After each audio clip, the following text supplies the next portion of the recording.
Jharkhand staff selection JSSC Jharkhand कर्मचारी चयन आयोग की तरफ से स्टेनोग्राफर के पद पर रिक्रूटमेंट निकल करके आई है। और ये जो पूरी भर्ती होगी ये सचिवालय में आपकी पूरी रिक्रूटमेंट होने वाली है।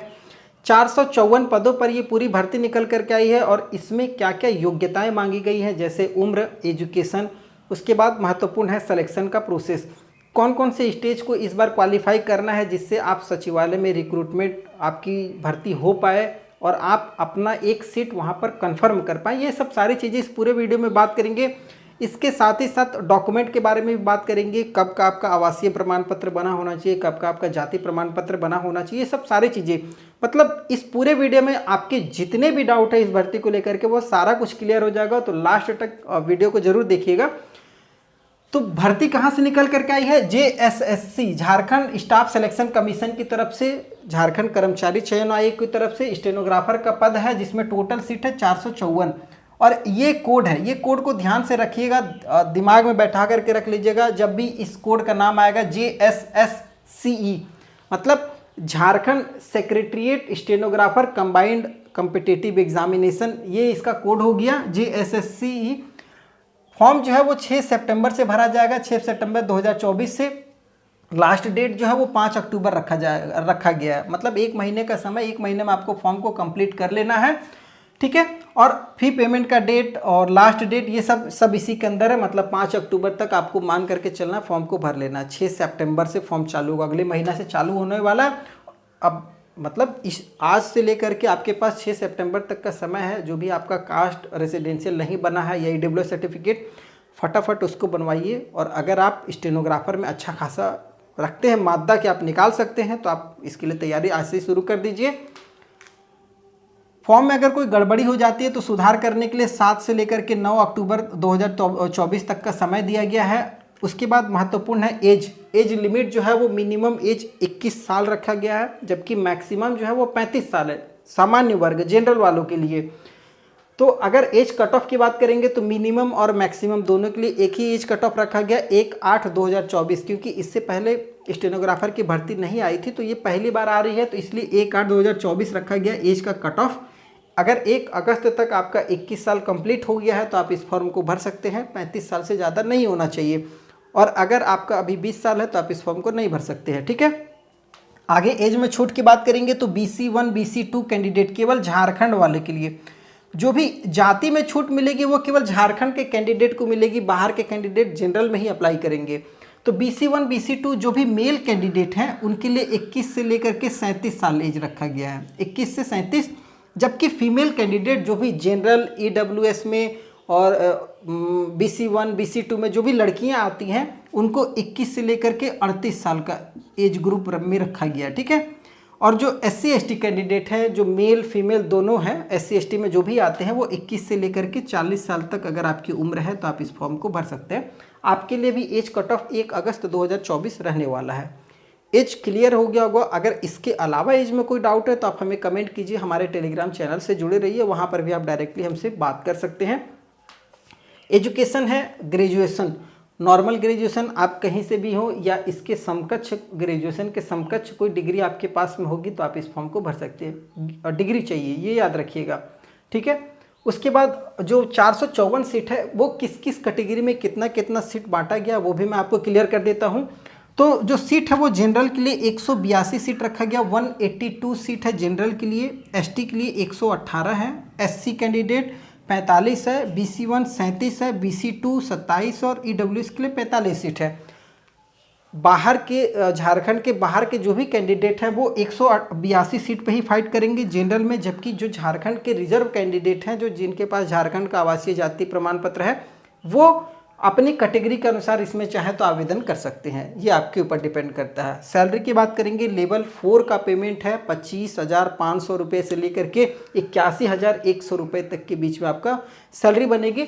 तो सैलरी जो है वो 25,500 ये बस मिनिमम है, जो सैलरी बनेगी वो आपका 40-45 के ऊपर जाने वाले, तो सैलरी के लिए आपको बिल्कुल भी नहीं सोचना, लेवल 4 का पेमेंट है, तो अच्छी खासी सैलरी भी है। और रेपुटेशन सचिवालय में है, बस नाम ही काफ़ी होता है किसी को भी भौकाल बनाने के लिए। आगे सिलेक्शन की बात कर लेते हैं।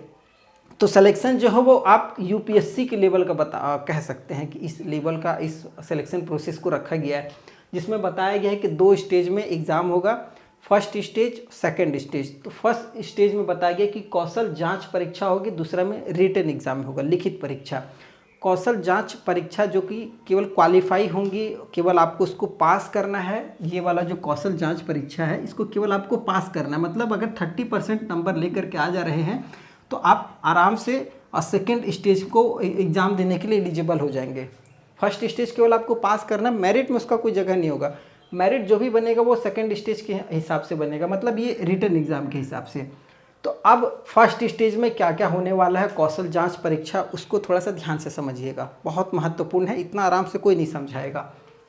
फर्स्ट स्टेज कौशल परीक्षा जो है उसमें बताया गया कि 2 पत्र होंगे, एक होगा पत्र 1 और एक होगा पत्र 2। तो पत्र 1 जो होगा वो हिंदी आशु लेखन होगा, मतलब हिंदी में आपको स्टेनोग्राफरी का जो टेस्ट है वो देना पड़ेगा, जिसमें 500 शब्द होगा, 50 वर्ड पर मिनट के हिसाब से 10 मिनट में आपको श्रुतिलेख करना पड़ेगा। समझ में आ गया? 500 वर्ड रहेगा, 50 वर्ड पर मिनट के हिसाब से स्पीड रहेगी और 10 मिनट में आपको ये पूरा कंप्लीट करना है। और उसके बाद कंप्यूटर पर आपको टाइप करने के लिए 40 मिनट का अलग से समय भी दिया जाएगा। कंप्यूटर पे भी टाइप करना है, उसके लिए 40 मिनट अलग है।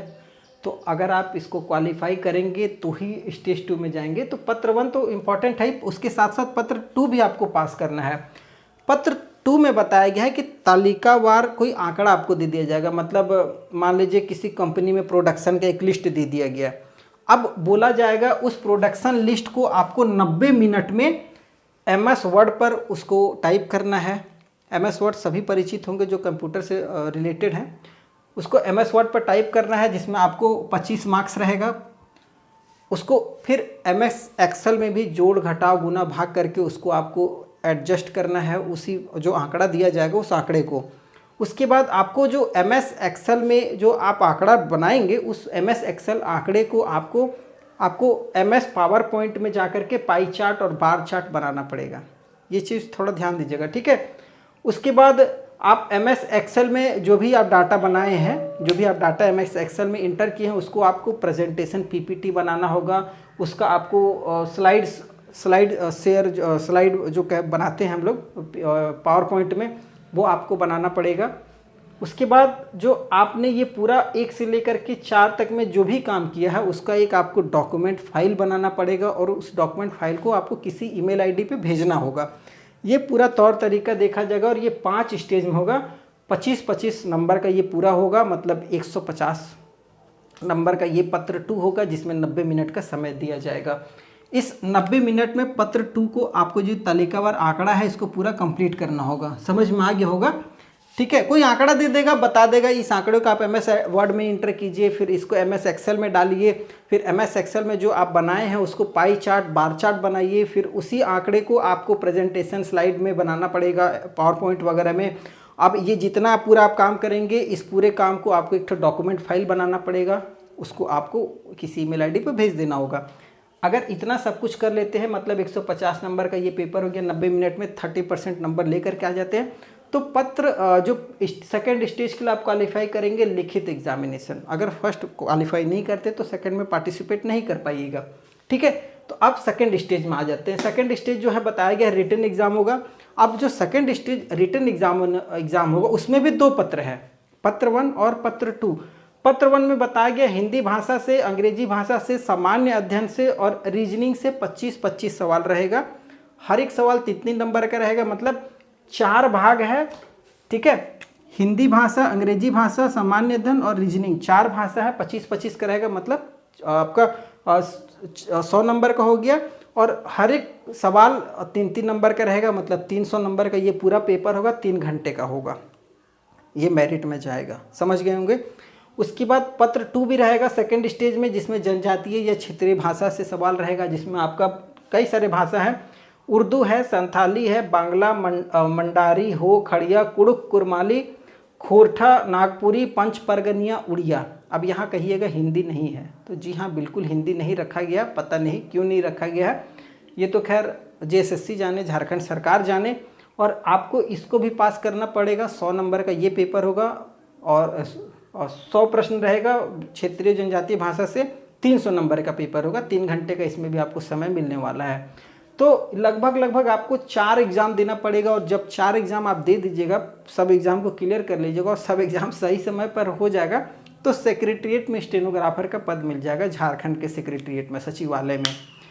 अब बात करते हैं डॉक्यूमेंट की। जो महत्वपूर्ण डॉक्यूमेंट है जो आवासीय जातीय है, तो उसके बारे में थोड़ा सा क्लियर कर देता हूँ कि जो भी आप जाति प्रमाण पत्र बनवा रहे हैं, अगर बनवाए हैं या बनवा रहे हैं, तो 2019 के बाद का ऑनलाइन वाला जाति प्रमाण पत्र होना चाहिए। ऑफलाइन कोई भी जाति प्रमाण पत्र नहीं चलेगा। मतलब 2019 के बाद का CO लेवल मिनिमम होना चाहिए। CO लेवल का बना हुआ जाति प्रमाण पत्र है तो आपका चल जाएगा। ठीक है, समझ में आ गया हो जाति प्रमाण पत्र। और अगर आप EWS में भी हैं तो आपके लिए भी यही है, 2019 के बाद का EWS सर्टिफिकेट बना होगा तो आपका ये चलेगा, कोई दिक्कत नहीं है। आवासीय प्रमाण पत्र की बात करेंगे तो आपके पास आवासीय प्रमाण पत्र 2016 के बाद का बना होना चाहिए। अब वो किसी भी स्तर का हो, CO हो, SDO हो, सभी कुछ मान्य है। ये ऑनलाइन वाला बना होना चाहिए। ठीक है, ऑफलाइन वाला जो था वो नहीं चलेगा, जो भी है ऑनलाइन वाला बना होना चाहिए।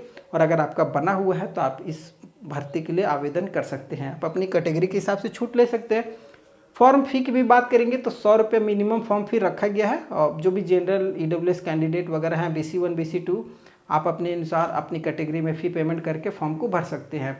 इसके अलावा इस भर्ती से जुड़ी हुई कोई भी जानकारी चाहिए तो आप हमें कमेंट कीजिए। हमारे टेलीग्राम से चैनल से अगर नहीं जुड़े हुए हैं तो नीचे डिस्क्रिप्शन में लिंक है, वहाँ से जुड़ जाइए। और इस नोटिफिकेशन को आपको अगर डाउनलोड करना है तो आप satyaresult.com पे चले जाइएगा। वहाँ से आपको ये नोटिफिकेशन डाउनलोड करने का लिंक मिल जाएगा। आप वहाँ से नोटिफिकेशन फॉर्म भरने का लिंक ले सकते हैं। वीडियो पसंद आएगा तो चैनल को सब्सक्राइब कर लीजिएगा।